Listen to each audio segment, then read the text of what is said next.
broke open the city, did I? Yeah, but problem is the gods, mate.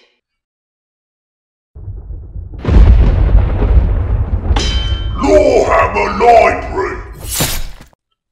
Gordrakk took a breather, a fiery sensation pulsing through his bunched and swollen muscles as he stood in the shadow of an alleyway, axes dripping blood. It was a good pain, the kind you got after a full day's battle, without any of the boring bits like trying to find new heads to lop off, and it was making him feel a bit better. The burning, screaming city around him was full of humies to kill after all. Not just humies, neither. The siege was a total mess. The city so big that mustering a proper horde had become impossible. His attack was in tatters, and he'd lost Big Teeth, who was still half mad after his wounds in the big fight. When Gordrakk had last seen him, the Maw Crusher was bowling through a knot of humies as he went for the harbour, likely in search of a shark to nibble on.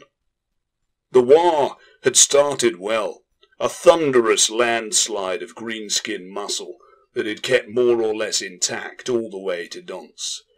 He'd seen an opportunity when that god thing had turned up, the horse-looking one with the earthquake hooves that Scragrot had called crag nostrils or something. Seemed like a decent asset, so Gordrakk had offered him a proper fight to test him out. It had been a good scrap, one of his best, and he'd smiled at the recollection of it. At the end of it, when the bad moon had called it a draw, Gordrakk had grudgingly agreed to let the god live, just like when Gorka Morka had joined forces after his duel with Sigmar. One battering ram was good, but two was better, and he had a city to smash. Hammergord was so huge and slow that he knew the humies would have got word of it ages ago. Sure enough, they had put some kind of glyph magic on the gates that had blown up the battering ram real good. He could feel the rage rising every time he thought of it, but they were expecting one big punch, not two. Gordrakk looked at his twin axes, Cunning and Smasher, each nasty enough to cut an ogre in half, even an ogre spellbelcher, in the case of the former, and smiled. He'd learned the value of using two hitty things rather than one a long time ago. So he'd made his loud, obvious attack, and then, with a nice loud wah, he'd brought his secret weapon into play. The god thing had bust open the city walls good and proper with his attack, letting the horde's gore grunters through the breach to start the killing for real, and what do you know, it had worked. That should have been enough, should have got them where they needed to be. But in truth, he hadn't really got a plan after getting past the walls and beating everything inside to a pulp. Turns out the city had a secret weapon of its own, coming from the sea. Elves, and lots of them. No match for him on the open plain, but in the tangled streets where it was all alleyways and rooftops, they'd broken the wire like rocks break a wave. And now the greenskin army railed, hollered and stormed around, sacking the city in directionless morass, held down in dead ends, and pelted with rocks from above where they couldn't get up to kill the Humie defenders. Scragrot had fled to the tunnels as soon as he had sensed things going south as usual. Even now Gordrakk could see grots running like maniacs towards him from the other end of the alleyway, red eyes glinting and froth spilling from their mouths. One had a cauldron, slopping gruel left and right as he waddled forward. Another wore the mask of the hated sun god they called Frazzlegit, and a third was clinging on hard to a giant shroom with spider legs. Pretty normal for grots, but it put Gordrakk's back up nonetheless. They were supposed to be killing, not mucking about like they were youths at a shroom festival. Just his luck to get separated from the boys and stuck with a bunch of weedy, hallucinating runts for company. "Oh, you lot, He said, stepping in their path. what do you think you're—" The one on the shroom glowed green-blue, light pouring across the alleyway as cyan froth poured from discoloured lips and stained teeth. He convulsed, the other grots recoiling as if stung, as thick smoke billowed from his mouth. Weightless, the grot rose, arms flung outwards and giving out a thin scream like the whistle of a pot grot's kettle. Gordrakk! He said, the voice echoing weirdly in the alleyway as the rest of the grot scarpered like startled rats. Gordrakk! "What?" This is Mork, Gordrakk!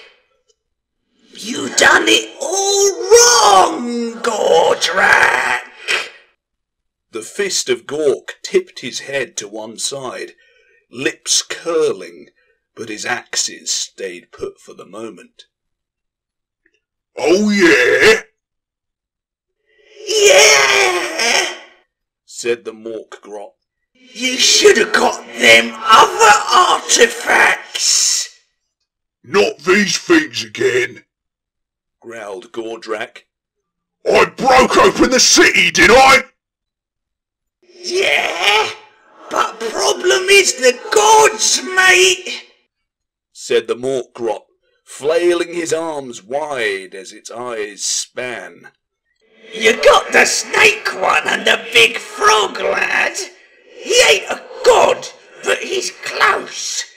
Then you got that hornhead running about. You gotta find a way to level the field, Gordrakk. That's what them artifacts would have done. Like the prophecy said, innit? Too late now. "I got one of them, didn't I? Fat lot of good it did me." The Mork grot screeched in frustration. You got it, you big lunk, but without the gubbins to protect it. To meet all these magic flingers on even terms. This city's getting stomped flat, but they aren't gonna let you sit on top of the pile, and that Kragnos don't care about nothing but stamping on stuff. You got all the brutal an orc can have, but not enough of the cunning. Gordrakk shrugged. "Dunno. Sounds like a lot of fetching and carrying to me." You gotta be both if you wants to be the biggest boss of all. Not just the fist of Gork, but the fist of Gorka Morka. Think on that. "I'll show 'em when I get through the big glowing gates and smash the hammer god. I'll show the lot of 'em." They're all the way up there. The Mork grot flailed his stick-thin limbs in the general direction of a vast sheer-sided fortress jutting from the edge of the city.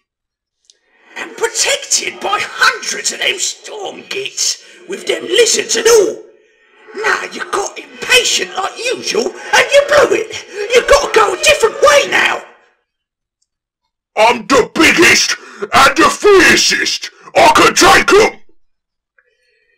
This is Grr, mate. No matter how tough you are, there's always a bigger beastie. "Huh?" Said Gordrakk, jaw jutting as he stepped forward. "You talk too zugging much for a god.